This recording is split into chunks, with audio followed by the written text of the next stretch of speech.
Right. So, what I'd like to do first, of course, is to introduce you to my audience, and I'll read your bio, and then I think we'll pick it up from there. So, Dr. Pete Kraska is a professor at the School of Justice Studies, Eastern Kentucky University. He has distinguished himself as a leading scholar in the areas of police militarization, criminal justice theory, and criminological research methods, publishing numerous books and influential academic journal articles. He has testified at the U.S. Senate and in numerous congressional hearings in various states. His work is routinely featured in media outlets such as 60 Minutes, The Economist, Washington Post, BBC, New York Times, Wall Street Journal, National Public Radio, and all of his research and conference papers. He recently developed the model no-knock legislation on no-knock police raids with Campaign Zero and is helping to pass this legislation in over 60 states and local legislative bodies. He's also a forest school teacher and a retired fishing guide. And I think I'd like to start with that. Are you still teaching at a forest school? I am. I like to volunteer teach young folks, and I teach at a homeschool co-op, but I also teach at a forest school. In fact, I should be there today.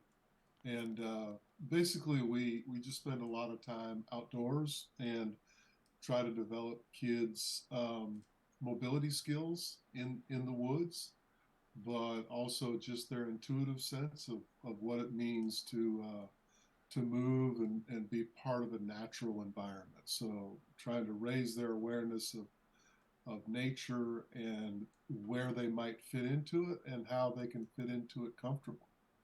Yeah, that sounds fantastic. There's a guy here called Sol. He owns an English school, but it's with the forest school theme. So they learn bushcraft at the same time, learn English. I live in Poland, Warsaw, so Yeah. yeah, it's in a nice green area.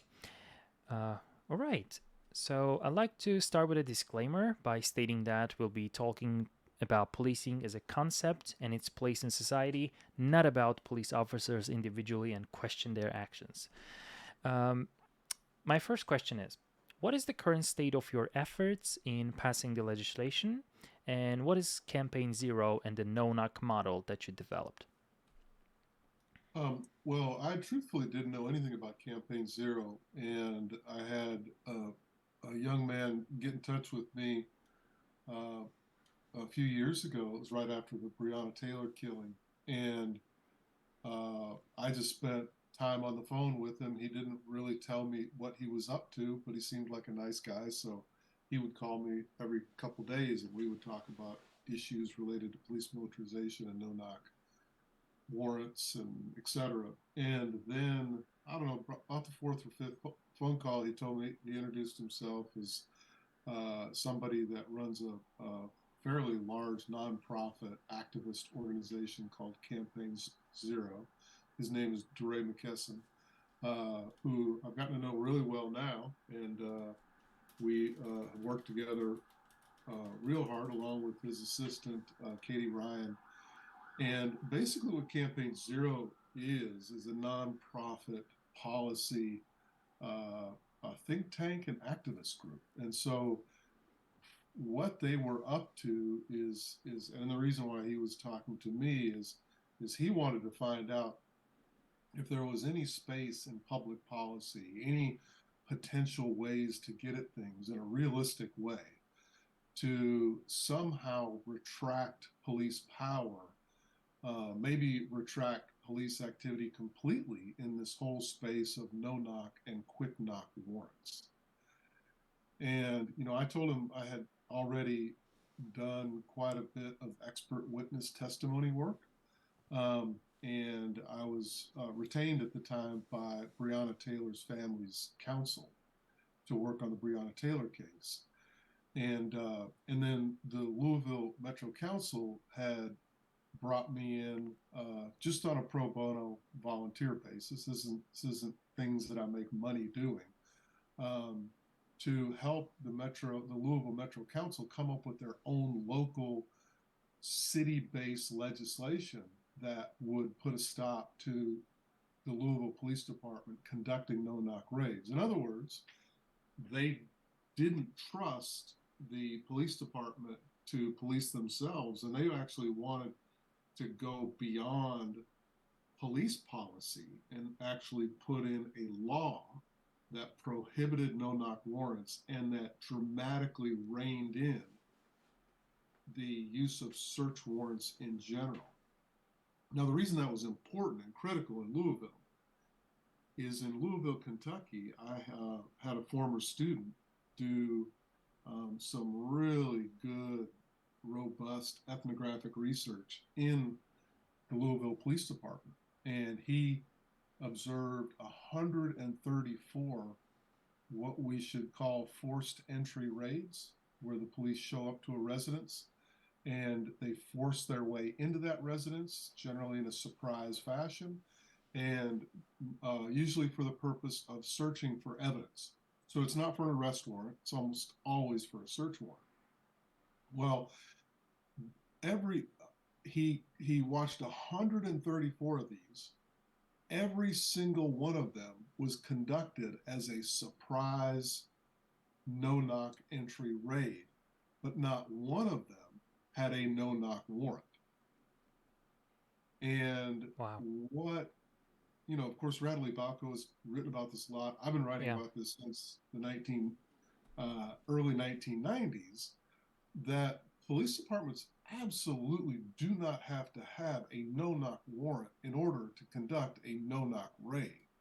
And the way that works is they can show up just with a regular search warrant where they're supposed to knock, announce their presence very clearly, wait a period of time, a reasonable period of time. Supreme Court says about 20 seconds, but 30 seconds. And then allow the person to answer the door and then serve them the warrant. This is obviously written into the Bill of Rights of the Constitution, the Fourth Amendment, crystal clear that you cannot conduct, according to the Castle Doctrine and other things, any kind of forced entry in the person's home without very special circumstances. And yet, 134 out of 134 normal search warrants, where they're supposed to just knock and announce, they would instead show up with the warrant, knock with the battering ram, and scream police. Enter the residence in mass with a intense sense of urgency, if not at times violence, and subdue any occupants immediately, whether they be kids, dogs, whatever. And then the purpose of doing that is, and as Campaign Zero was quite concerned about, the purpose in doing that was not to find a rapist, a murderer, an active shooter on the run. The purpose in doing that, about 80% of the time, is to investigate low-level drug dealing. And, of course, these are the circumstances in which Breonna Taylor was killed. And many others. Not involved whatsoever. Broke into the apartment. Different eyewitnesses, all the eyewitnesses, 29 of them except for one, said that they did not announce. They did knock, but the occupants, Kenny Walker and Breonna Taylor, did not know that they were the police. Clearly, and all the evidence shows now that they absolutely did not know that was the police. They broke into the house, and Kenny Walker, using a legally owned licensed firearm, laid in the prone position, got one shot off. Not clear where that shot went. The forensics was actually inconclusive as to whether he actually hit an officer or not. An officer was hit, but it wasn't clear it was his bullet. And then a hail of return gunfire by the police ended up killing Breonna Taylor, who was standing up at the time, trying to get dressed. The Louisville Metro Council wanted to put an end to this, and so they were asking me, and the ACLU was involved, what kind of legislation could we put together that would not necessarily go to the level of banning all of this altogether, because they knew there would be tremendous pushback by the police themselves. But what kinds of things could we put in place that would shut this down?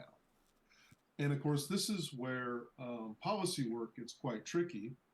And DeRay McKesson is really good at this, where, let's come up with super practical things. And we can talk in a second why I have a problem with this notion that you can't reform anything.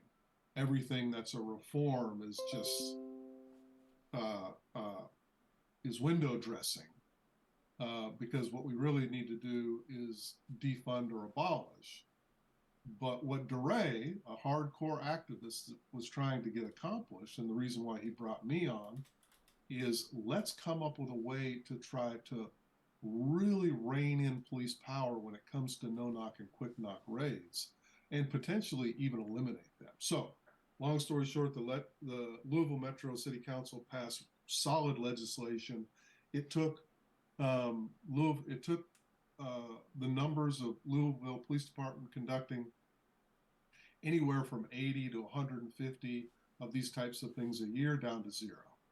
And from what I know from an investigative journalist, it's still at zero. And it's at zero because the legislation makes it such a pain in the ass to get a no-knock warrant, to execute search warrants in this way. And there's so much oversight, and there's so much paperwork involved if they're going to do this. And then there's so many points of accountability that are going to take place that police department said, you know what, this isn't worth it. And let me tell you something, what's really cool about this and what's really important is people think, oh, well, so, with Louisville, and then we've worked with, I think now 70 other state legislative bodies and local legislative bodies, and we've gotten similar things passed. The latest one was just in Colorado, and then Minnesota before that. Super good legislation at the state level. But the really cool thing about this is not just that it has the potential to put a major monkey wrench in the spokes of the whole no-knock, quick-knock industry. If you think about it, it also then cuts off the cultural and material endpoint of a long process that preceded the no-knock, quick-knock situation. In other words, the no-knock, quick-knock raid is the apex moment of the investigation. But the investigation is what happens out in the streets. It's the hotspots policing. It's the aggressive, proactive policing. It's the let's get out there and fix broken windows policing, where the police are put in elite crime-fighting teams, whether they're drug task force units or an elite crime-fighting unit. They put them in teams, and then they give them a lot of discretion, power, and autonomy to go out into the field and do what they need to do to reduce crime. Well, the primary tactic they use for drug crimes, which is a lot of the work they do, if not all of it, depending on what they're focused on, the primary tactic they use is to shake people down in the streets, to pull over cars, do jump outs on those cars with 4 or 5 officers, or to stop pedestrians, to involve themselves in situations that are happening out in the open, and then take a person that potentially might have an unregistered firearm, or might have some undocumented cash, or might have illegal drugs on them. Take that person and then instantly, And sometimes people think this is some big elaborate process. It takes months. Sometimes it is, but most of the time it's not. You take that person and you roll them into an informant right there in the spot. And that aggressive street crime unit, that drug crime unit says, listen, you're in a hell of a lot of trouble and all these things are going to happen to you. But if you cooperate with us right now, if you turn on your friends, relatives, neighbors, acquaintances, and fellow drug distributors, we'll work with you and make sure there aren't any criminal justice consequences for what we caught you doing.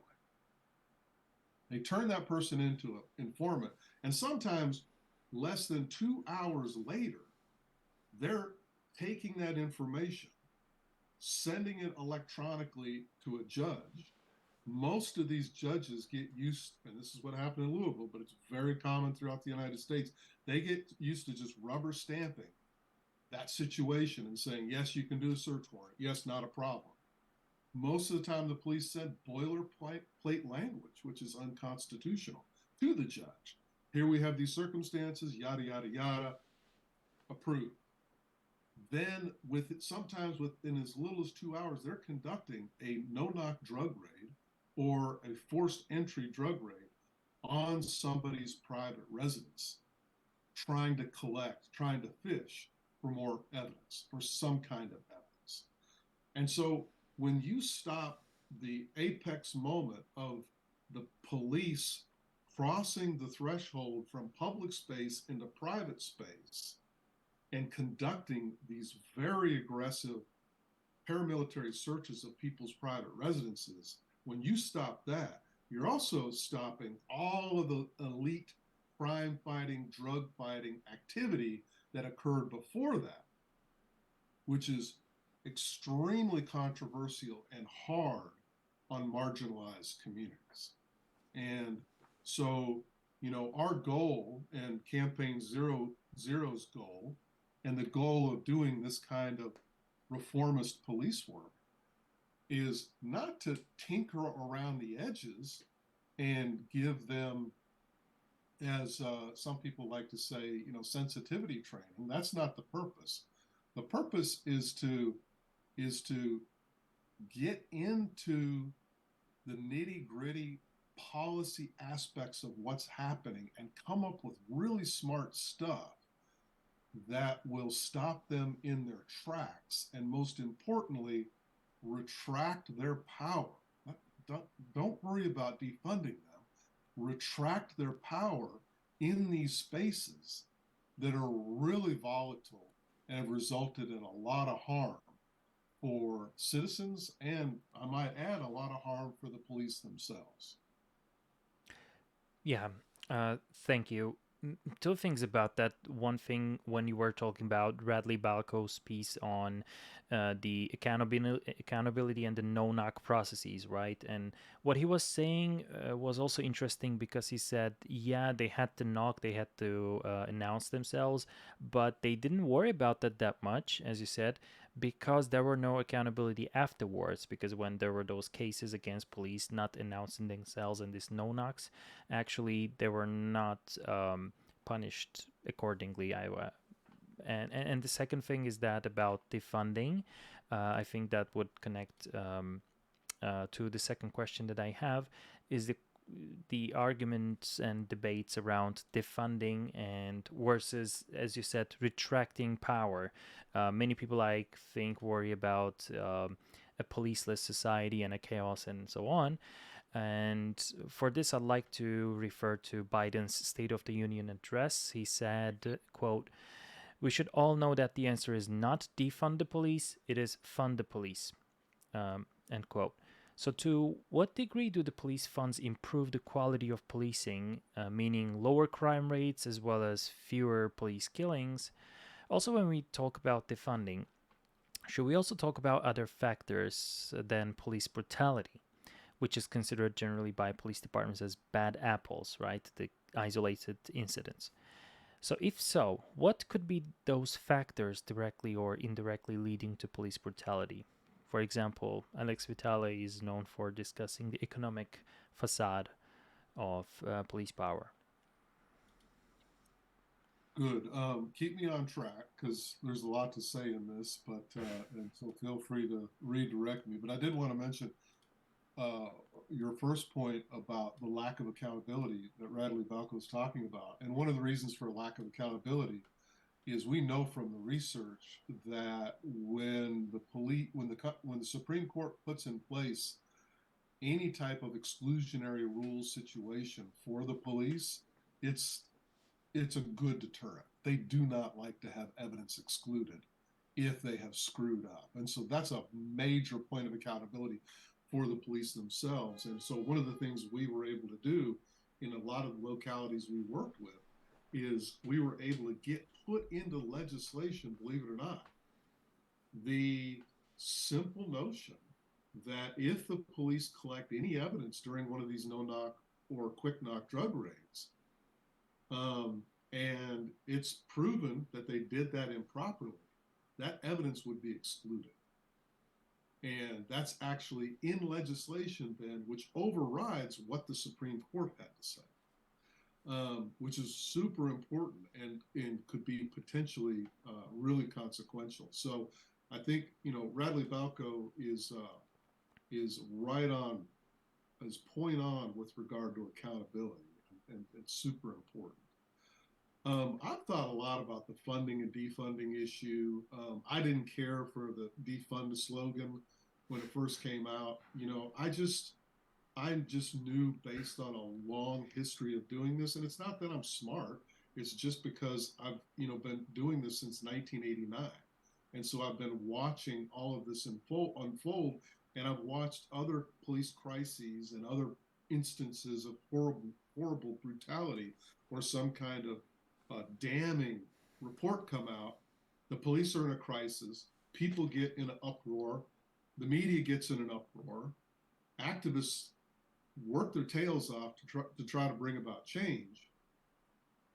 It all dies down, and everything goes back to status quo. It's just again and again and again and again. Now, does that mean there hasn't been some progress from the 1960s up until 2023? Absolutely. There absolutely has been some progress. But what gets lost, by the way, as an aside, in the progress, notion is people go, oh yeah, so there has been incremental linear progress. But what they don't take into account, it's very frustrating, is that yes, on this timeline, there has been some incremental progress in some areas. But there's also another timeline over here. And this timeline we could call the regression timeline. In other words, to what extent have some things simultaneously regressed in American policing? Because it's not enough just to say, oh, we've made progress. We also have to say, well, where have we not only not made progress, where have we regressed? And we, in my opinion, have absolutely regressed with regards to this movement of police militarization. And so there's not only not been progress, there's been dramatic regression, while at the same time there's been simultaneous progression in some other areas. Really, I think, important to recognize that both of those are happening simultaneously. And that's true of social forces and social phenomenon in general. I mean, if we look at the women's movement, there's been tremendous progress, but at the same time, there's been ugly regression in a lot of ways. Back to defunding. I think it was just problematic for the big reason, and my first instinct was it doesn't matter if you take away, at this point in the year 2023, let's say best case scenario, not that this would ever have been realistic, zero chance in fact, but that there was federal legislation that forced all police departments to be cut by 30%. Never would have happened, but let's say it did. That wouldn't not have necessarily impacted the level of punitive actions and punitive policing that we've seen over the last 15, 20 years. It just would have meant they had less money. It just would have meant they had less operating funds. Would it have taken away armored personnel carriers, police militarization, hotspots policing, mindless, broken windows, aggressive, proactive policing? No. In fact, there's a chance that a lot of police departments with those kind of budget cuts would have doubled down on hardcore war on crime type of policing. So, the money aspect sounds great, but it's just not practically something that's going to happen, number one. But also, practically, it's not going to make the kind of difference that people were talking about it making difference. Now, I get the reasoning. I think the reasoning among the abolitionists, like Alex Vitale, was that if you just go a little ways towards retracting police money, you're at least moving towards abolition. I don't agree with that. It's just because you're taking away some money doesn't mean that you're moving towards abolition. You might actually be empowering the police and empowering local legislatures and political bodies to even amp up more police power using less money. So that's enough said about the defunding thing. I think what's critical, and obviously I hinted at it in talking about the no knock, quick knock thing. I think what's critical, though, is we have to recognize that real substantive structural changes have to take place. We're not going to get rid of the police unless we get rid of the rule of law, and no one's going to get rid of the rule of law. It's just not going to happen. So what are we going to do with the police institution in the meantime? Well, we have places all over the world we can look to as examples of places that do it better. Nobody gets it perfect, but places that do it better, places that have a higher level of accountability. And with the fact that we have 17,000 police departments, we have plenty of police departments right here in the United States of America that get it at least partially right.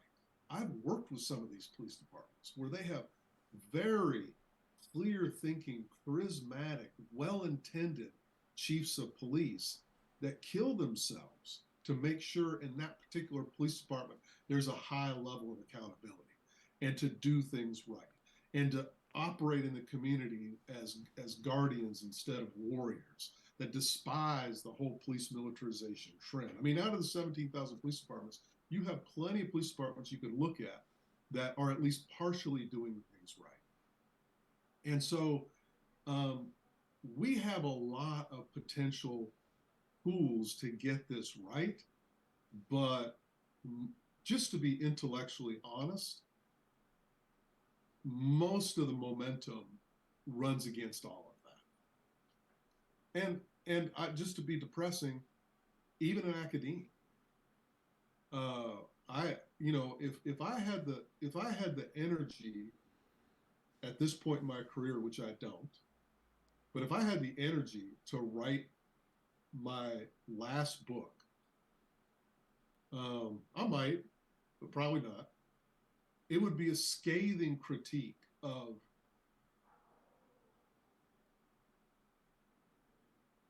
the entire police academic endeavor. And what I would critique first and foremost is the extent to which mainstream police academics have put in place so much of what has gone wrong in U.S. policing. They've empowered so much of what has gone wrong in U.S. policing. And they've done it not out of ill intent. They've done it because they don't truly understand the culture and historical culture of U.S. policing. So they do things like say, let's put in CompStat with hotspots policing in this police department. And they haven't taken into consideration the relationship the police have had with that particular community for the last 60 years. Oftentimes a disastrous relationship. They haven't taken into consideration that they might develop a model that they got paid $400,000 or $500,000 to implement in one department. And then they put out a report on how it works so great, and then all these other police departments try it with no oversight whatsoever.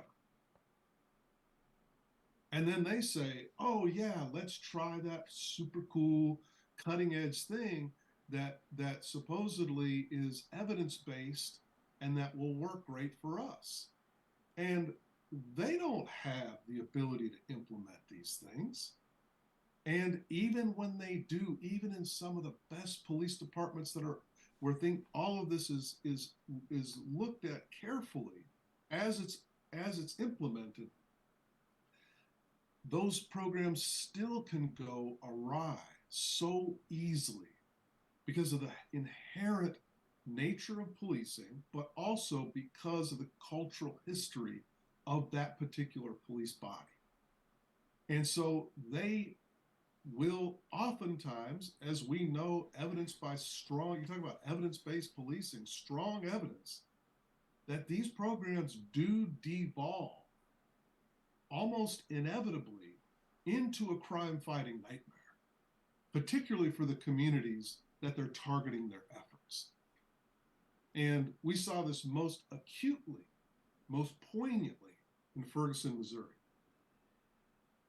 And out of all the things that the Ferguson report did, that the U.S. Department of Justice put together, out of all the things they said and did, is they said, we have a police department that has put in place all kinds of well-intended programs that have devolved into heavily policing the people that live in Ferguson, Missouri in a way that has made it a powder keg. They created the conditions that resulted in the mess that was Ferguson, Missouri. And this has happened all over the country, happens again and again and again. We just ran into it with the Scorpion Elite Crime Fighting Unit. That was one of the, the latest scandals. It just, in Tennessee, it just keeps happening again and again. And it's police academics that have provided the programs and the legitimacy to put these kinds of things in place, being wholly naive and blind to all of the unintended yet, I think, easily anticipated consequences of those programs. And so I think it's super important when we talk about the notion of reform to realize that, Alex Vitale has 100% got it right. Reform is a slippery slope. And there are a lot of things that have happened under the auspices of police reform that have been extremely problematic.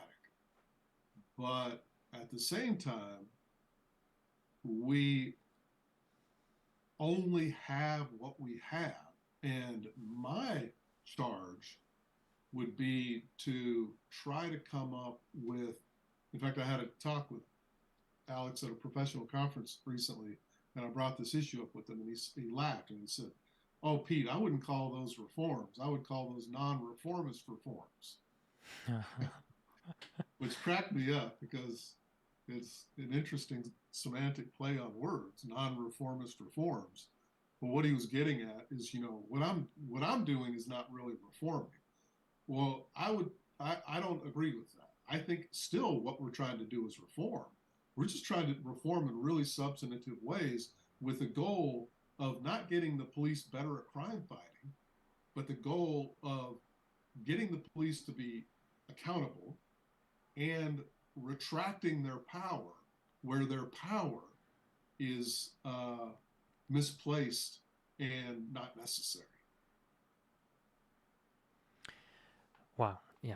That's fascinating. I just wanted to add that I think the problem with the accountability and the problem with the progress of police is that the risk is so high with the policing business is that when you make a mistake in policing in those escalated situations like no knocks and so on, the consequence is very severe oftentimes. You can say that, well, to give a recent example with AI, the way it learns is by failing, right? But it does nothing to anyone. But when a police officer fails at a very high risk situation, it leads to catastrophes. So I think that's why the police shouldn't have this kind of area of fault. And Yeah, yeah, yeah. I think, Well, that's a great point, and I think it, a good example of that recently was Uvalde right. situation, and And clearly the you have, I'm so sorry, you have lengthily talked about that on Twitter, so, which I was yeah, following. So yeah, yeah, yeah, and but at the same time, we just had this situation happen in Louisville, and a rookie officer and partner went straight to the gunfire, completely put their lives on the line, went straight into the gunfire, and they were instrumental in stopping an active shooter in rapid fashion. And it's a great example, by the way, of you know what are we going to do now that we have a society that is saturated with firearms? You know, what are we going to do about defunding the police or um, abolishing the police in an environment of mass killings? And who's going to show up to that? Well, inevitably, it's going to be the police, and it puts us in a real sticky situation. It puts me in a sticky situation. I had the Washington Post get a hold of me and want me to comment on the proliferation of our AR-15s a few weeks ago, and so I made a couple of comments, and they misquoted me, unfortunately.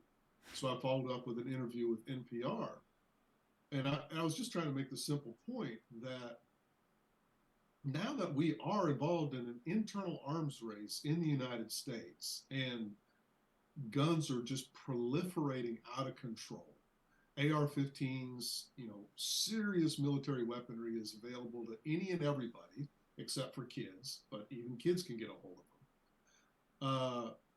What do you do under those circumstances when somebody like Kraska comes along and says, well, hold it a second, are the police becoming too militarized? Well, most people are going to say, yeah, the police need to be more militarized because you have a more militarized citizenry.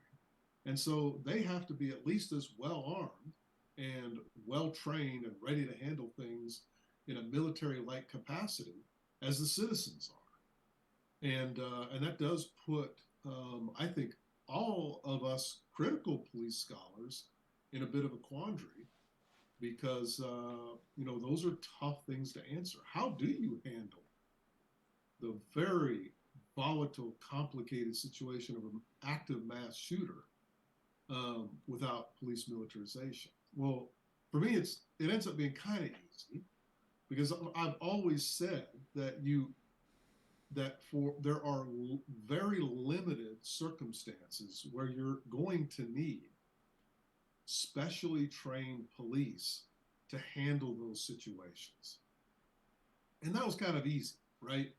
Um, in the old days, 70s, early 80s, the SWAT team went on 1 to 2 deployments a year. That was it. And that was just for the most extreme terrorist or hostage situation. And that SWAT team could be sequestered into a particular unit, maybe even a location, be called out and handle the situation. But now with active shooter, mass shooter situations, that's going to take that SWAT team bare minimum 25 minutes and oftentimes 45 minutes to get to that scene.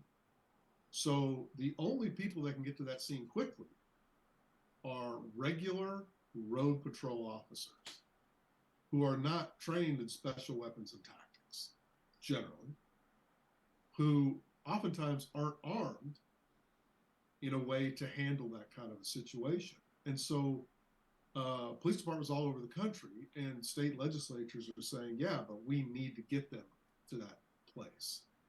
And so let's give them that kind of training and let's give them that kind of weaponry. And so they can handle those situations.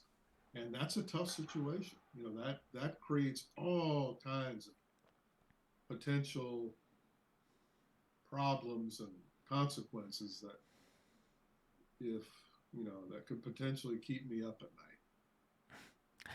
Right, and part of the problem that I have with not buying defund the police and those big slogans that usually appear at these times of crises is that we can't isolate police departments or police as a concept because it means that we are missing out on so many other things that are related to those situations, because it's not just because of the police um, being negligent or whatsoever, right?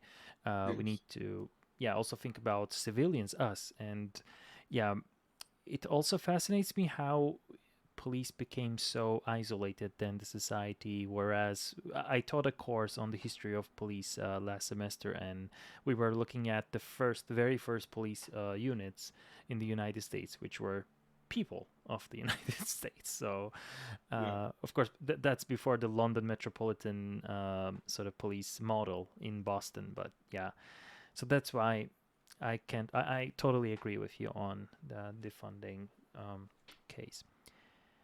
So from there, I think we can move towards your testimony and its significance for change for the better. Um, I believe that your Senate testimony offers a very brief summary of the core of your research and what you've been working on for such a long time. And you testified before the Senate on September 9, 2014, on the police use of military equipment, but your testimony encompassed the phenomenon of police militarization in general, thus military gear being just an extent and detail of it. My question is, what were the reactions of the senators to your testimony, and what were the further steps afterwards, if there have been any? Yeah, it's a great question. You know, that was another one of those moments post Ferguson that I thought, you know, oh, we have an opportunity to at the very least shut off the 1033 program, which was a pretty easy ask. I mean, it's pretty easy just to tell the DOD, literally in a memorandum, uh, by the way, we don't want you, you know, we're going to put a temporary halt to it. And then, of course, do something about the 1033 legislation later. But it would have been pretty easy just to say, turn off the spigots, no more military hardware to local police. And so I thought there was at least some kind of a good chance. And one of the reasons I thought there was a good chance, and I think this is interesting, in 2014, there was a lot of bipartisanship on the issue of police militarization. In fact, I had two different senators invite me to come and talk. Um, Kentucky Senator and Claire McCaskill both asked me to talk, one Democrat, one Republican. And the reason they were both open to critical discussions of police militarization is for both the left and right, this is problematic. Generally speaking, historically, left oriented people don't care for governmental power in that way, at least with regard to war making and police power. And right oriented people value things, you know, whether they're, you know, effusive concepts or not, but freedom and freedom from government tyranny and all these things. And so, you know, over the years, I've had lots of people like from the Cato Institute, from left wing tanks, and just a nice bipartisan mix of people that were really interested in the police militarization issue and felt like something needed to be done about it. And so the same thing happened at the Senate level. And so I thought there would be a chance something might happen due to this bipartisanship. Um, of course, it didn't. it, uh, it Barack Obama, and I was brought in on some of the White House phone calls, not with Barack, of course, but all the handlers trying to figure all this out. I was brought in on some of those phone calls, and one of the things that I said that I think resulted in them not calling me back, but I had to call it like it was. And I've said this time and time again to the media, and sometimes they're reported, sometimes they don't. We could literally eliminate the 1033 program tomorrow.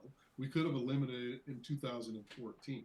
We could have eliminated it in 2003. Eliminated. And it would have had very little bearing on the march toward police militarization. And the reason is the police got most of their goods not from the military. The police got most of their military goods through a few different avenues. The number one way they got it, because I watched this firsthand, but it's also in my original research, number one they got it is they bought it themselves. And one of the ways they funded it themselves is through civil asset forfeiture money. And so they had no problem buying a Heckler. This is back in the day. They're more advanced Heckler and Koch weapons now. They had no problem buying a brand new Heckler and Koch or 10 Heckler and Koch machine guns for their new SWAT team, because that might cost them $150,000, let's say. But they had those funds available to them through the use of civil asset forfeiture. And when you care about something enough, if you're culturally intoxicated about something enough, you're going to find the money to buy it anyway. And then the other way they got them, and far bigger than the 1033 program, were just federal grants. I mean, lots of police departments had armored personnel carriers that didn't come from the military. They came directly from grants from DOJ. And so they could get, why would they want a broken down older model of an APC from the military that they'd have to sink $20,000 of their own money into when they can get for effing brand new Bearcat armored personnel carrier at $350,000 free from the DOJ programs? Of course. So, giving the police military bayonets, giving them M16s, giving them an occasional, armored personnel carrier, that was just a small part of it. Now, I will, you being a cultural theorist, I will say, I think there is an important cultural element to being tied directly into the U.S. military. And I think it's a really harmful element where the police say, oh,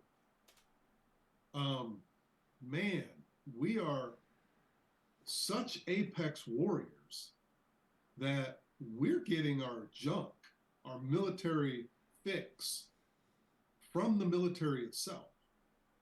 We're that damn important.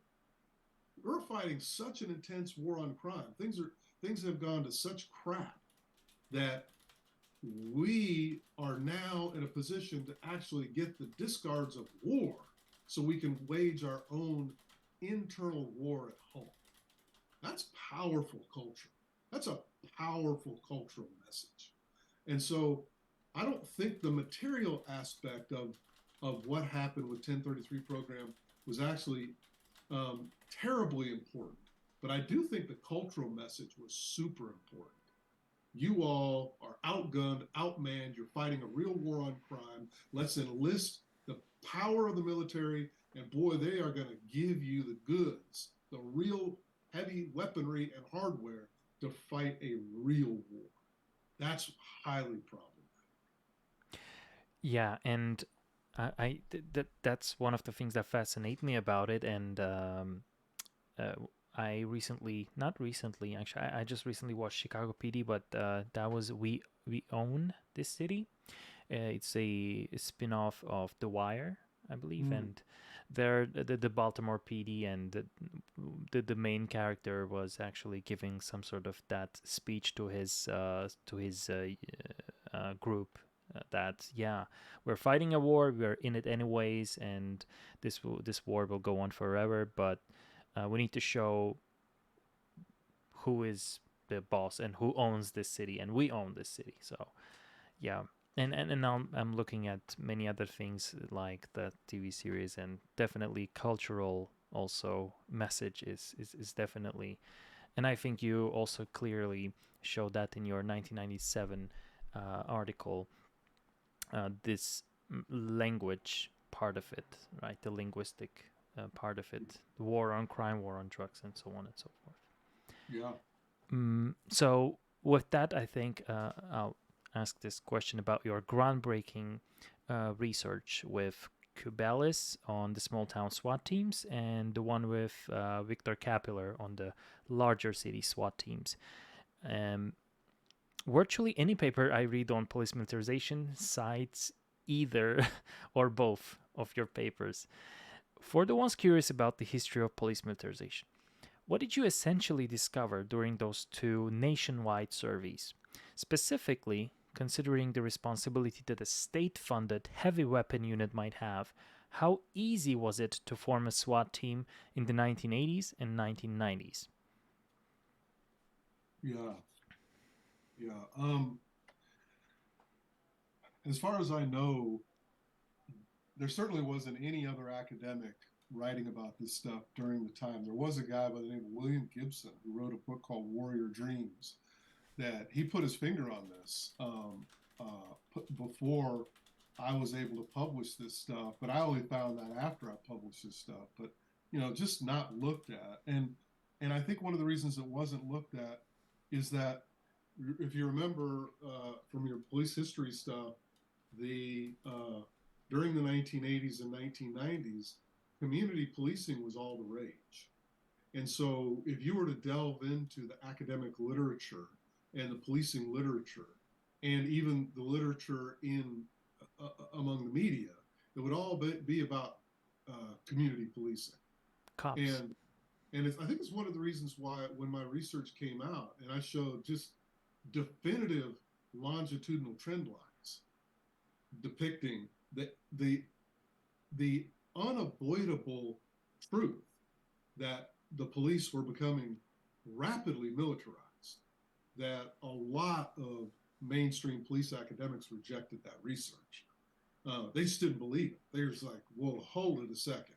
And of course, one of the things that sometimes researchers do with each other is rather than reckon with the data, they just ignore it.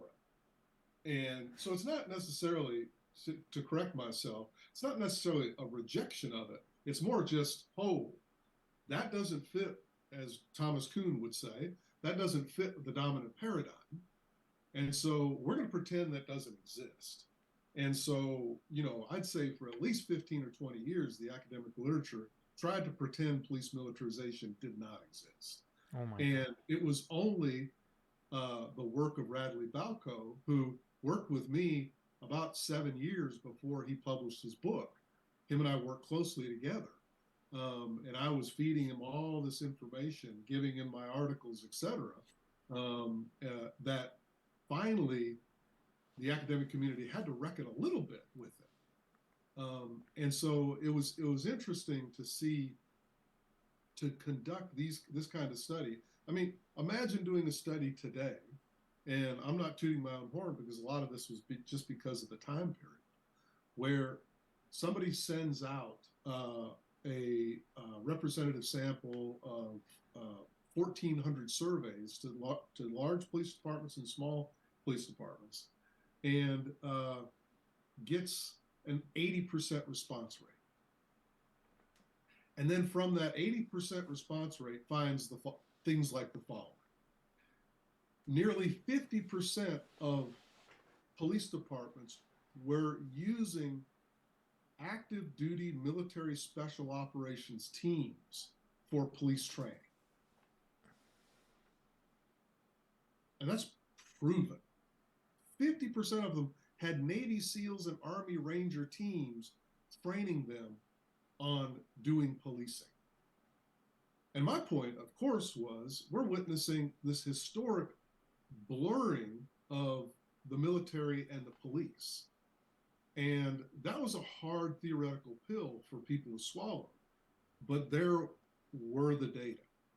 Imagine being a community policing researcher and you're thick into community policing funding money, and somebody comes along with an 80% response rate national survey that says, well, community policing might be happening, but police militarization is proven to be happening, and it's happening right alongside community police. And then this person that's a pain in their ass says, look at the what the police departments are saying about it. Because I had to find out. So y'all are militarizing your police intensely, yet you claim to be a department committed to community policing. How does that work? And of course, I didn't do it in a shameful way. I did it as an academic that truly was curious and wanted to know. And what they told me was striking and very informative. Kraska, of course we're doing community policing. But militarized policing, that's not there, they don't use the word military, but tactical policing fits in beautifully with community policing. In other words, let me explain it to you. When you go to war, you have to decimate the landscape. You have to weed the landscape of all of its ugliness. But then, of course, you come back in and you restore the territory. And you plant flowers and grain, beauty and food, and things will be great. Well, that's the same thing we're doing in policing. We're weeding, but then we go and seed. Weeding requires police militarization. Seeding requires community policing. So they saw community policing and militarized policing as working harmoniously. Does that make sense? Absolutely, which blew my mind right now. So their understanding of community policing was way different than it was, I believe, advertised or shown on the media and in public perception. Yeah, that makes much more sense, because I was reading about your weed and seed comments and hammers and nails comments, and yeah, wow. Um, so from there, I believe we can transition to militarization and militarism, because you also make a clear distinction between those two notions. So, which is another significant contribution that your research introduced to the field.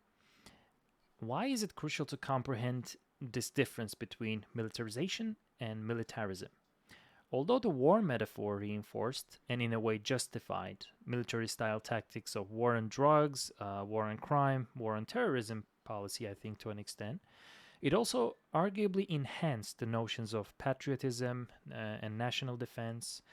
So, to what degree, if so, do you think police militarization was and is politically instrumental within the scope of militarism? Yeah, So it's again, a great question. And okay. I think it's critical to understand, it's critical to ground all of this under the auspices of these two organizing concepts, militarism and militarization. Um, from a big picture point of view, um, basically all we're doing is talking about, when we talk about this phenomenon of police militarization, we're just talking about the process whereby civilian police increasingly draw from and pattern themselves around the tenets of the military model. So they start taking bits and pieces from the military model. Material pieces, weaponry, cultural pieces, their haircuts, organizational pieces, CompStat, operational pieces, SWAT teams. They start taking those pieces and they pattern themselves and start emulating the military model and militarism. But the reason we have to recognize the distinction between militarism and militarization is militarism is basically the ideology or the culture of militarization. It's what needs to precede. It's the ideological fuel of actual arming people and engaging in warlike activities. Militarism then is a ubiquitous problem solving tool. If I grew up in a way that I had to resort to violence to solve my problems, and I grew up in a way that I was always searching out more intense means of using force in order to solve my problems, then you could say that I am very receptive to the cultural tenets of militarism. Because when a problem comes up, I'm going to think, how the hell can I address this problem using force or the threat of force? And what use of force tools am I going to need to pull that off? And I think what some brilliant people have done over the years, like Andrew Bacevich and Michael Sherry have done over the years, is expose the insidious but intensely influential social force of militarism in American society. We can't fancy ourselves as being superior to everyone else unless we were militarily superior. And that's how we think about it. We look down upon everybody in the world because they don't have the military might we do. And if you think about it, it makes sense only in this warped way. Those people with power over other people's bodies, what we might call corporeal power, those people hold the ultimate power over people. That's the ultimate way to control people, is to hurt them physically or to take their life physically.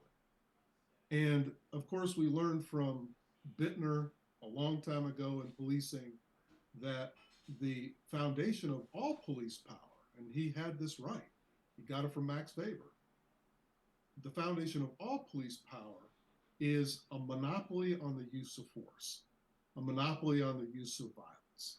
That's why when we're born into the United States, we enter this tacit social contract that basically says we give up all rights and avenues of using violence as a problem-solving tool, and we give it over to the government. And then we expect the government to wield that power in a responsible, accountable way to keep everything peaceful.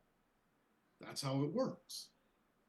Well, in the United States, we take that and have taken that for a long time to an extreme. Now, the reason we don't recognize it is we feel like we're exceptional. We're different than other governments that work on the basis of militarized power, that have strong tenets of militarism embedded in their culture. We're different than them. We're, of course, not like Nazi Germany. We're not like World War II Japan. We're not like other dictatorships. You know, we're a democratic power, and we wield military power in this benevolent way from our thinking. But it does mean that we have baked deeply into our psyche the notion that if a problem comes up around the world and more internally in our society, we need to handle it using force.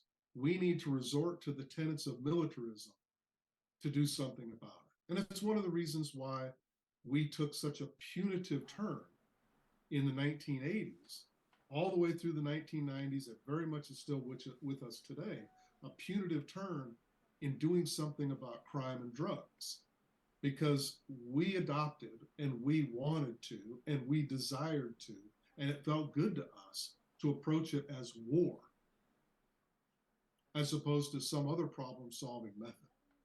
So militarism is key, and I don't think it's studied enough in criminology at all. I think it's a major social force that has a lot to do with both formal and informal violence. and and it's the predecessor to militarization. And of course, militarization is just enacting militarism. It's putting it in practice. It's buying the guns. It's deploying people. It's creating elite drug task force teams that break into people's homes with flashbang grenades. That's all the police militarization aspect of the cultural mindset that is militarism. Right. Um, so we can say the militarism is the thinking behind militarization, which is the practice. So, Yes. Good. and Thank you. I could have just said that. no, no, but I mean that's also being a great lecture for me to how to conduct my classes because your way of providing background, yeah, that's just fantastic. Thank you. Um, uh, so in your article, which is Police Militarization 101, which is a great paper for any, even non academic readers, I believe. You categorized four essential aspects of police militarization: material, cultural, organizational, operational, all of which play essential roles per se. Why is it crucial to compartmentalize police militarization, especially to understand, for instance, police brutality or community policing and many other aspects of policing today? Yeah. So what I wanted to do years ago is I wanted to make sure that people understood there are different dimensions of militarization, different dimensions of police militarization, and these dimensions. It's really critical because I've had so many of my academic critical friends say, "Oh, Kraska, you really missed the boat. You kind of don't know what you're talking about because the police have always been militarized, and they are very dismissive because they see th- this dichotomy between either not militarized or militarized. In fact, one of the people I've debated over the years, I'm not sure he's still with us, PJ Waddington, a British police scholar, he really took me to task for this notion that they're not militarized, and so therefore your whole thesis is wrong. And of course, what I was saying is not very complicated, but I guess it's a big nuance. It's on a continuum. Of course, all police departments have an element of being militarized. Of course they do, because they're rooted in the use of force as their primary basis of power. So yes, they're of course they're to some extent militarized. And my whole thesis of police militarization is it falls on a continuum, and there are four different continuums. They could be intensely militarized on a material dimension, meaning they are amped up with everything. They've got cyborg 21st century armor. They've got, the tactical gloves. Every officer is tacticalized beyond recognition. They drive in a patrol vehicle that's all black with very faint lettering, so you can't even tell it's a cop car anymore. It says Mercer County Sheriff on the side, but it's just barely detectable because the entire car is shrouded in this militaristic black color. Um, and so they have all of this stuff, and I would say that's near the end of the militarized continuum. Hell, you're pretty much, at least from a material point of view, you're real close there with the military itself. Also, it depends on where they're at culturally. I've worked with police departments that don't allow for battle dress utility uniforms. They have to wear the old standard officer blue uniform that don't look hardly militaristic at all. And I've also worked with police departments now that, from a style point of view, most of the officers have a high and tight Marine style haircut. They've all got tactical weapons. They're all amped up, and they talk constantly in a way that their habitus, it carries themselves in a way of being much more aligned with the military than they are a civilian police model. And so on and so forth, organizational and operational. All of those things, I think, are super important because they work synergistically with one another. Even though there's 4 dimensions, they all comprise the overall phenomenon of police militarization, and they feed off of one another. I would say the most fundamental one, and contrary to most of the research that's being done, focuses on the material dimension. I think the most significant and consequential one is the cultural dimension. But well, and it's just, I think it's just common sense that they wouldn't have the material goods if they didn't aspire and have baked into their own being an ideology of militarism. And so they wouldn't want to go out and buy the stuff. When you have that lieutenant who's very tactically oriented in a police department, I've watched this firsthand, a lieutenant that's very tactically oriented. Sometimes they come out of the military, but sometimes they're just a wannabe soldier. They'll go to that chief of police and pound on them for a year. We need this stuff. We got to have this stuff. Well, what's driving the militarization of that particular police department is oftentimes 1 to 5 officers that are very tactically minded. In other words, they're imbued with militarism. They have a strong ethos of being paramilitary. And so they're trying to convince that chief, we need to do this. We need to organize ourselves this way. We need to look this way. We have to buy the right gear. We're not doing it right. And we need to hire that trainer over there. And that trainer over there teaches you how to be a warrior. And that's the shit we get into. We aspire to be warriors. We're not here to be mamby-pamby, wave and grin community police officers. We're out there, damn it, fighting a war.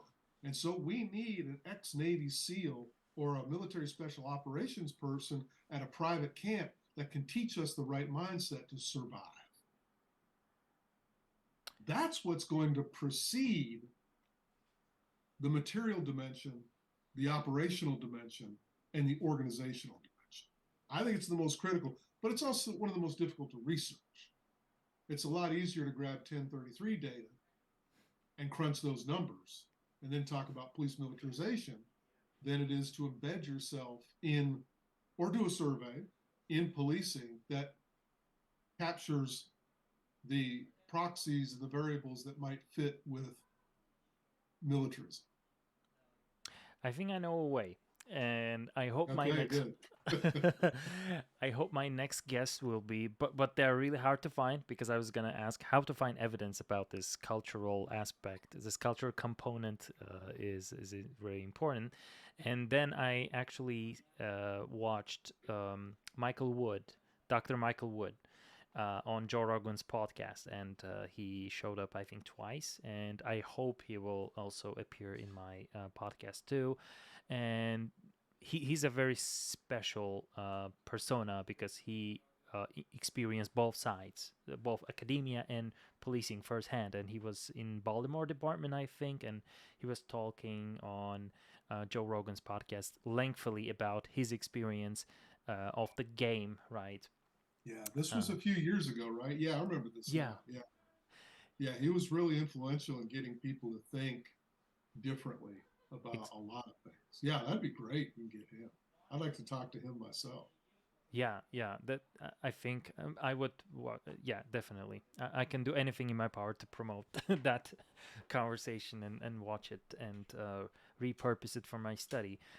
So the reason I applauded and I was very happy is that understanding the cultural aspect of militarization and militarism can be very important in understanding why we are going in this certain direction, not just looking at the guns and the vehicles and everything.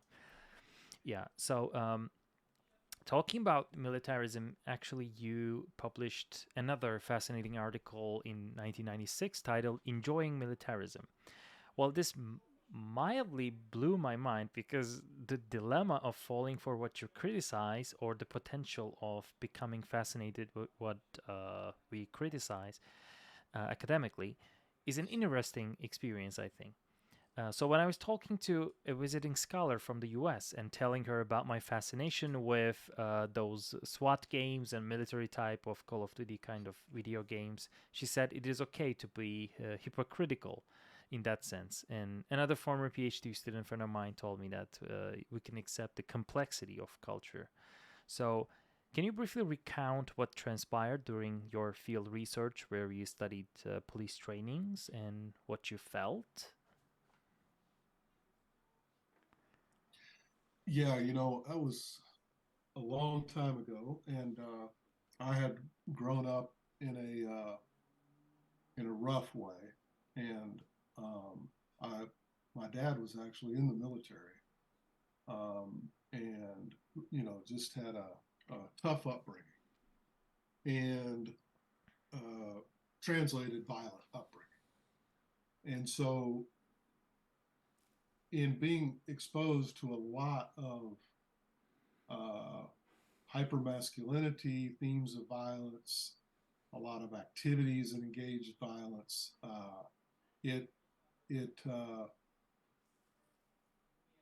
it's probably early on why I might have been attracted to some of this research in the first place, because I think I was searching to help make sense of all of the existential questions I had and identity oriented questions I had about the way that I grew up. And becoming an academic, um, right after I finished being a Alaskan fishing guide for a lot of years, I really thought that my academic training had purged me of a lot of my past. In other words, I'm reading, a lot of interesting literature on the origins of violence and the nature of militarism, and so, intellectually, I thought I had this stuff pretty figured out. And so I go in to this ethnographic site where I'm working with intensely hypermasculine military soldiers and SWAT officers, and got to know them very well, and did a lot of training, and even went on as an observer, went on deployments with them, as they called them. And this was back in the heyday of the war on crack, and it was after about a year, maybe 6 months into it, I really started to have some uneasy feelings. Really felt disconcerting that I had developed sort of these ideological filters which rejected a lot of what these guys were up to. And yet, my deepest uh, intuitive feelings were uh, this is super exciting and fun.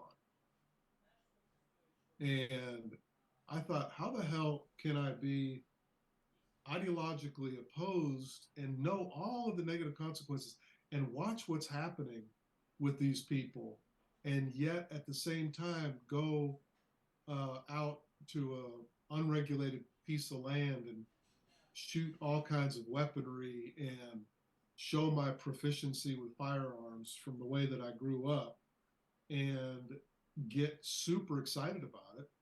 And of course, always stoic, but still super excited about it. And this just didn't make any sense to me. And I was just young and didn't realize the power of my early conditioning, of course, would bleed into my research. And there was no way that phenomenologically I could bracket off who I was deep down, my own masculine habitus. I could just bracket that off and study this completely objectively. And so, fortunately, I ran into some early literature way back when on, the reflexive nature of ethnography and how we, of course, bring our own stuff, our own cultural baggage, our own experiential baggage, our own theoretical baggage into our ethnographies. And that can be disconcerting. It can really rock us. It can really make us question who the hell we are and what we really believe. Fortunately, on the other side of it, what I found, thank goodness, is it it didn't make me regress in any way. It really solidified the path I was on because I knew that if I could be so culturally intoxicated by this stuff, in knowing the literature, in knowing this stuff intellectually, and having some pretty well developed moral filters about it, and yet still find myself at a gut feeling level, wow, this is cool stuff.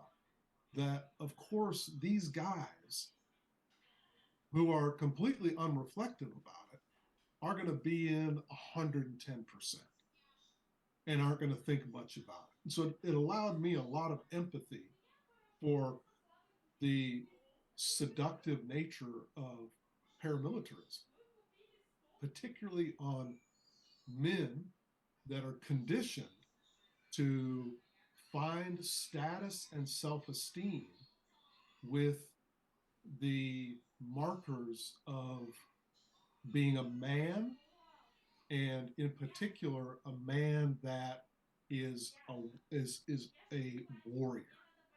And then I read William Gibson's book, uh, Warrior Dreams, published in 1994, I think. Um, uh, yeah, 1994. And William Gibson basically encapsulated all of that type of questioning I was doing because he was making macro cultural sense of the Rambo era. Brilliant book.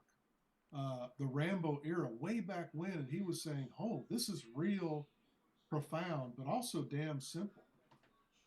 We had and this is very telling for today, this is why I'm bringing it up.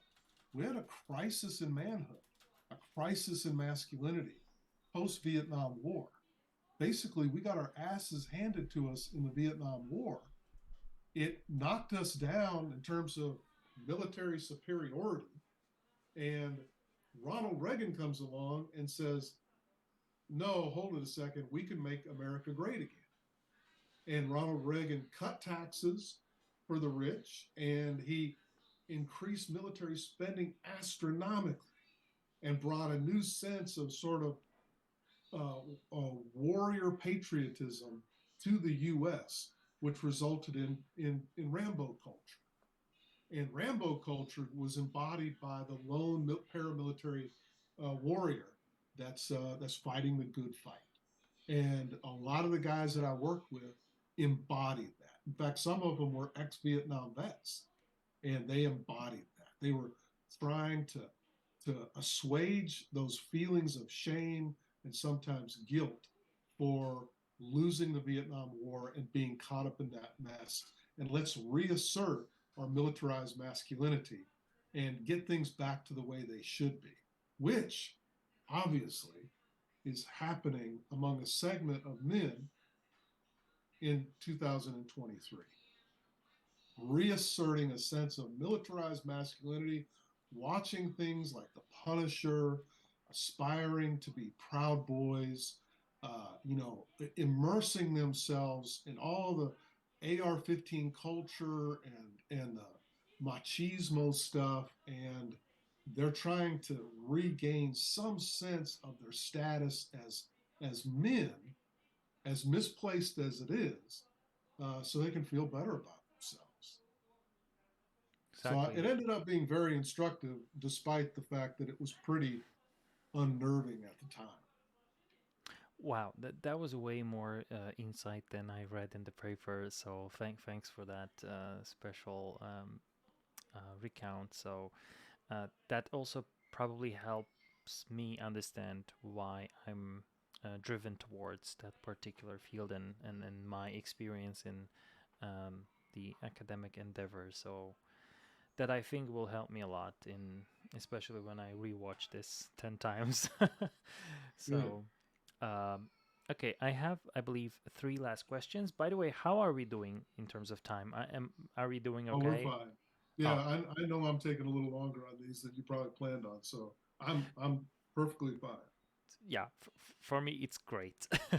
Good. um, so next stop we have police recruitment and trainings. I think one of the things that you also paid attention to greatly. Your field research drew attention to the subjectively seductive, in your words, facade of militarism. How about the recruitment and training requirements when we talk about police militarization? Are paramilitary police units training for a sufficient amount of time when they during the recruitment process? How do those stages of recruitment relate to police militarization, and yeah, how much of those trainings actually promote police militarization?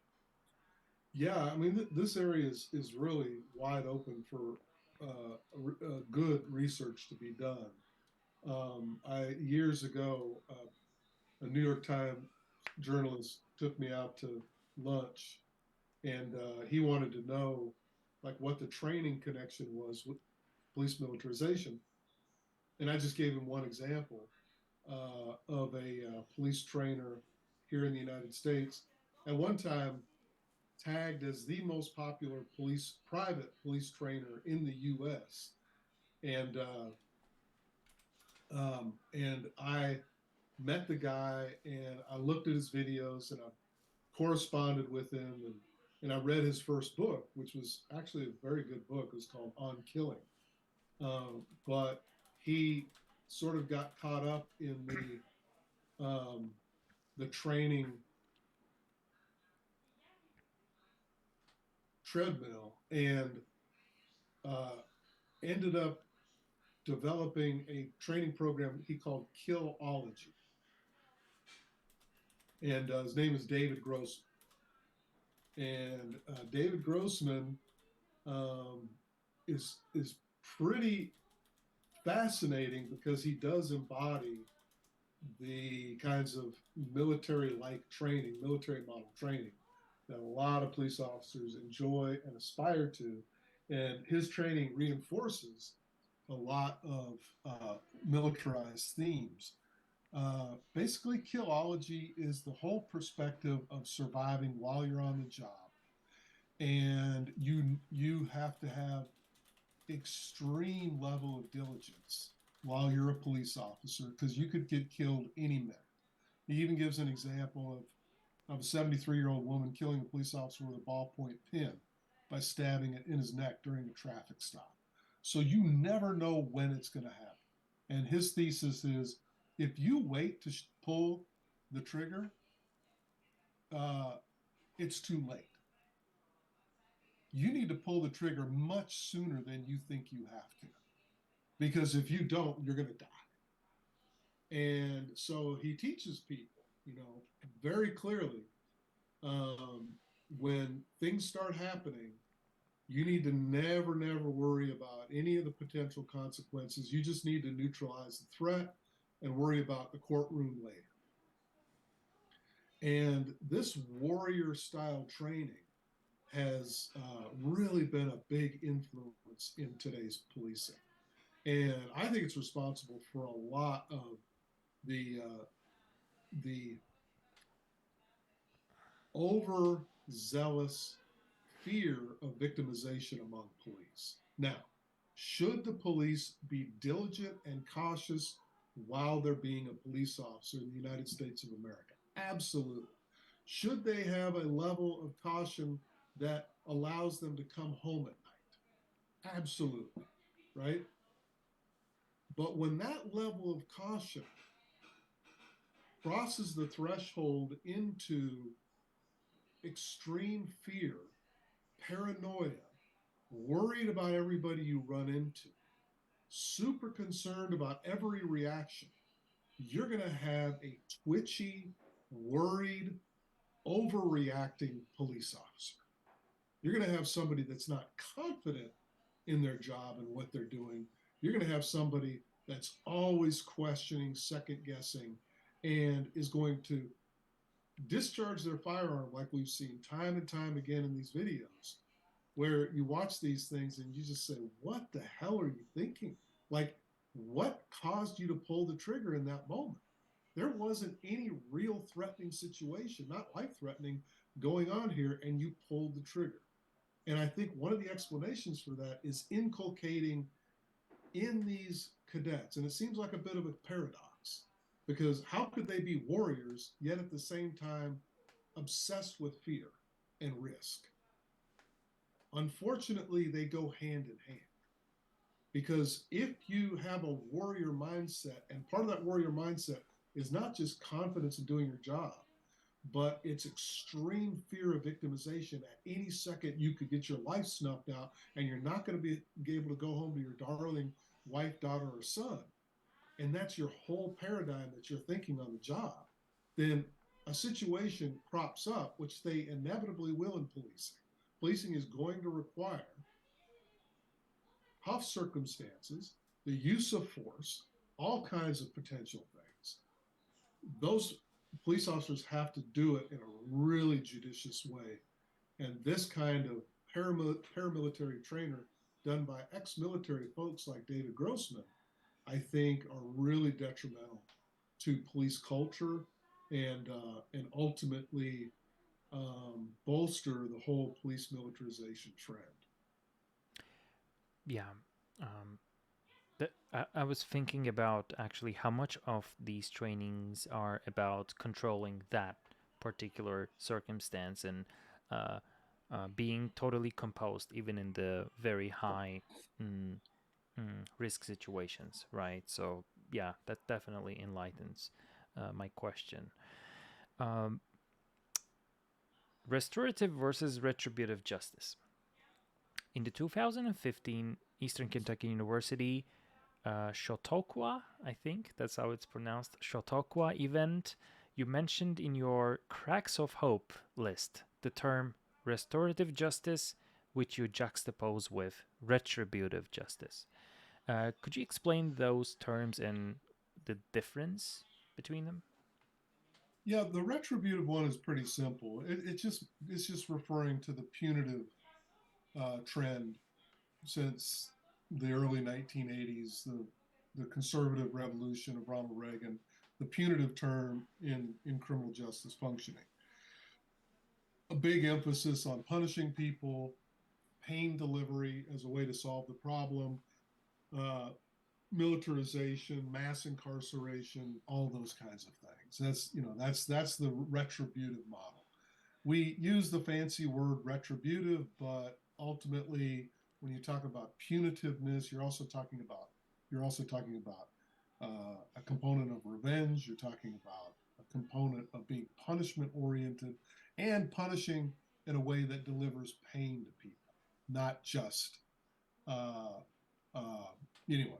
I won't get into all that. And then the tenets of restorative justice revolve around trying to confront rough situations that involve justice and breaking of the law and those kinds of problems in society from a position of restoring people's trust, restoring people's faith, um, reintegrating people that have harmed other people, and as opposed to a mentality of just putting them away somewhere for a while and then letting them out. Repairing, as to the greatest extent possible, repairing damage that's been done, uh, having people take responsibility for what they've done, which also includes accountability, uh, and carrying ourselves with a position of real respect for each other, and respect for hard circumstances, and getting people to communicate about these types of issues. in a substantive way. It's just such a different model of thinking than the punitive turn. And I don't know, there's been a lot of efforts worldwide to put in restorative justice models, and they look differently in a lot of different places. And most of the research says that they work pretty well. A high level of satisfaction of both victims and offenders, and community members. I think some of it's trying to get back a little bit to how some things used to be handled, not always just in a punitive way, but in a restorative, reintegrative way. Um, but again, to be intellectually honest, it's certainly not where we're headed. It's not where we've been headed. In fact, I could recommend a book I just finished. I read this guy's work a long time ago. He's a historian, and he wrote a book on it's called In Shadow of War, and it was on U.S. militarism back in 1995, I think. And really good work. His name's Michael Sherry, but he just published a book in the year 2020 titled The Punitive Turn in American Life, How the United States Learned to Fight Crime Like a War. And he does a really nice job laying out from a historian's perspective what's been happening and where we're ending up and have ended up. And just the whole connection between making crystal clear the connection between the war fighting paradigm and the crime fighting paradigm becoming, synonymous campaigns, as targeted against undocumented immigrants, the way that we're policing protests here in the U.S.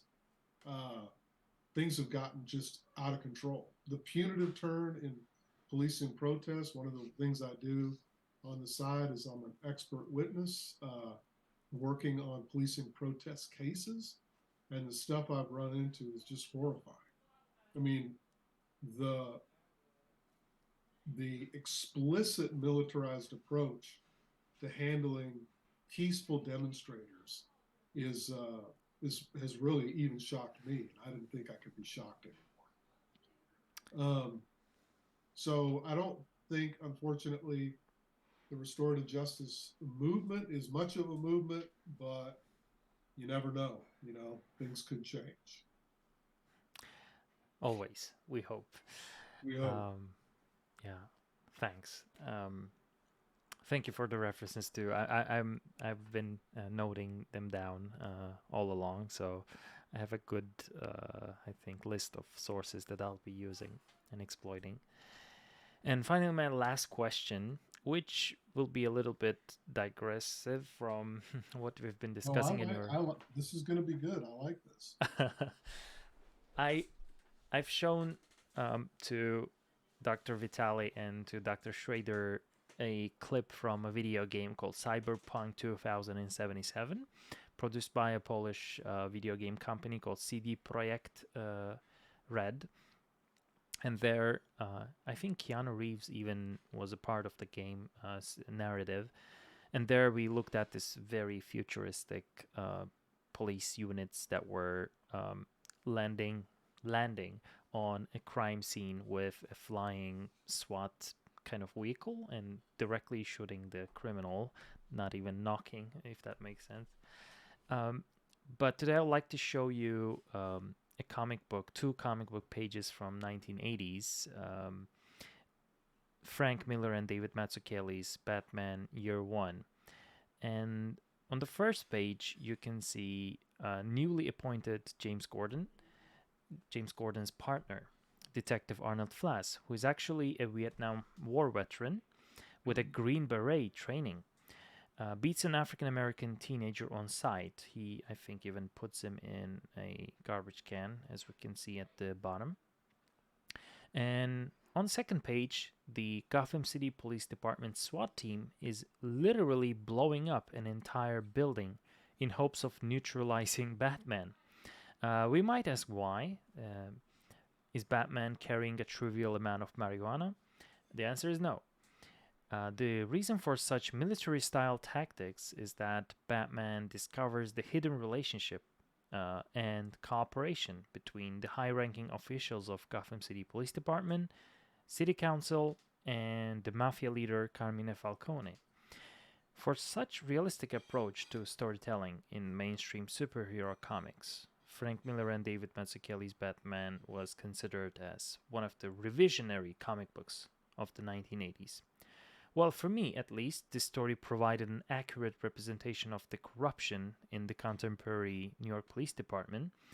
Specifically, if we remember Knapp and Mullen investigations, the commission reports, the former highlighting the bad apple theory, and the latter underlining a systemic corruption within the department. So that was just the corruption, the police brutality part of cultural representations. Do you believe that such cultural products as Batman comics or video games, such as the SWAT series, which was actually funded by literal SWAT, I think, and the very first title of the SWAT series includes the founder of SWAT, Daryl Gates, I believe, which is on eBay. I'm thinking of buying it as a sort of relic, but. Yeah. So, do you think those products can be helpful to reflect on socio-political reality? Yeah. I mean, I would. Uh, I, I wrote a research methods textbook years ago, and it's still in circulation. I think it's third edition now.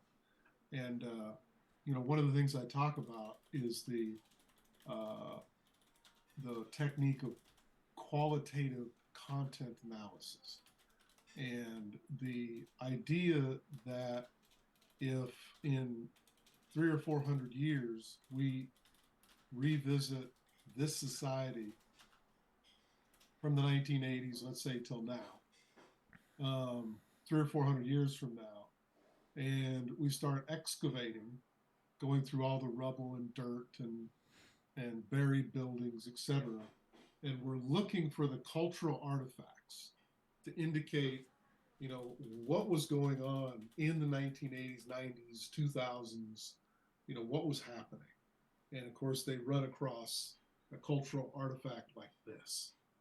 And I think one of the things that strikes me immediately is if they read this carefully, and let's say they also came across William Gibson's book, Warrior Dreams, they would say, oh, now just from this one page, we have a much greater insight into the cultural milieu when it comes to issues of policing and the things that were happening back then. This gives us a lot of insight, because here we have a Vietnam vet, an ex-Green Beret, comes back from a lost war, feeling maybe a sense of disempowerment, and now he's back on the streets of the U.S., trying to create some semblance of law and order and certainty that he completely lost during the Vietnam War.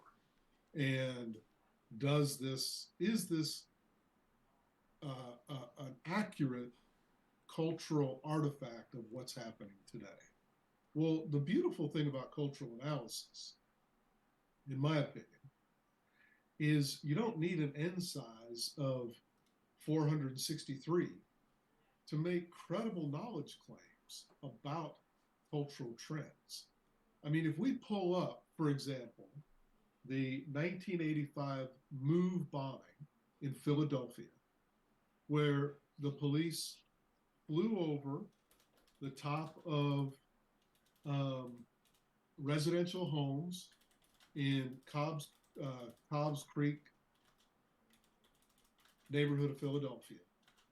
And as part of a standoff with the Black Liberation MOVE organization, they dropped actual bombs on top of the buildings, which very similar situation to Waco, Texas. The place has caught fire. and incinerated a whole block, but also killed 6 adults and 5 children. I think in Waco, 68 people were killed, 23 of those were kids. Government actions that were extremely militaristic, and all of which, the MOVE bombing, Waco, this little cultural artifact, all emblematic of a paramilitary turn in policing in the 1980s and 1990s, which is still very much with us today in different kinds of ways. Right. Thanks a lot. That will be. I don't know if that provides any additional insight, but it certainly provides, I hope, some validation. Yeah, it definitely helps, as I will be analyzing further text, and I'll be looking at further details, because what I also learned from your method was the combination of qualitative and quantitative method, which I think lacks significantly in cultural studies. So that's why I was thinking of also looking at those incidents specifically when I talk about even a simple text, not a simple, but like a very abstract text like Batman or a video game, and sort of connect those. And yeah. Let's say, for example, you wanted to understand the impact. This one's not terribly accurate, but you wanted to understand the impact of the Punisher comic books and movies and series on policing. And so you were able to lay out all kinds of fascinating quotes from the Punisher, visual representations of violence of the Punisher, and then connect it into contemporary policing. But imagine then that you came to a state like Kentucky, and I have come across, just anecdotally, 4 different police departments that use the Punisher logo on their patrol car. But then let's say you expanded that and you wanted to find out, and so you were able to send out a survey and find out that nationwide, 27% of police departments adopt some indices of the Punisher trademark for their police department. That bolsters your microcultural analysis tremendously, because then you can make more generalizable claims about the knowledge that you uncovered. Now, that doesn't mean you have to have that quantitative figure to still do this really important work. And it doesn't mean you can't also take the literature and take even the journalistic literature and lay out a case for, you have to use the wording carefully, but why this is potentially a deep and wide trend in the United States that should be looked at more closely from a broader gaze. All of those things are credible to do, and it's very irritating to me in our field that you might run into, not you particularly, but we run into reviewers for journals that don't understand any of this. They're just like, oh yeah, but you got an N size of 3 cases. It's like, that's not the point. Like, read carefully what has been said. And I've even sent journal articles out. I did one on steroid trafficking, and all 3 reviewers completely misunderstood what mixed methods was, and all 3 rejected it. And I knew it was a strong piece, so I just wrote the editor a 3-page long single-space letter and said, you have to send this out to people. Here's my evidence. And the conclusion was, you have to send this out to people that have some sense of what mixed methods is. because this just is grossly unfair that I'm being judged by people that are completely clueless. And he did. He sent it out to 3 people and it got published. So Yeah, I had a very recent quasi-traumatic experience with a reviewer, not of an article that I sent, but of my PhD dissertation, because in Poland we have this new system of doctoral schools in which you have 4 years of dissertation writing process and conducting your studies, and halfway midterm you have this evaluation, and you're evaluated by three experts, which who might not be particularly expert in your field because you're probably the only expert in your field in dissertation writing process. And one of them told me that how can we claim that comic books can be culturally significant? How can they help looking at the society? And he was really, really concerned about that, and it might be um, a bit problematic in my defense.